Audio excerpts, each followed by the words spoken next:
So welcome this beautiful Sunday morning, my fellow humanoids and clever bunnies. I just want to be brief about, of course, talking about AI and how it could work for you.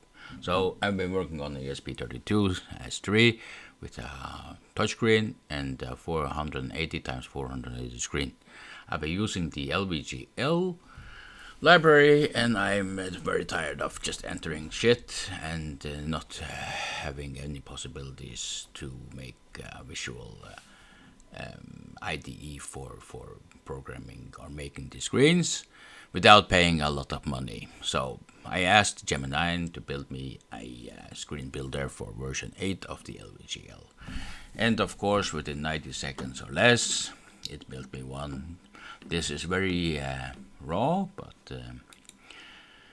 I haven't asked that many questions. I haven't specified anything seriously, so it's interpretation of how it should look like, basically.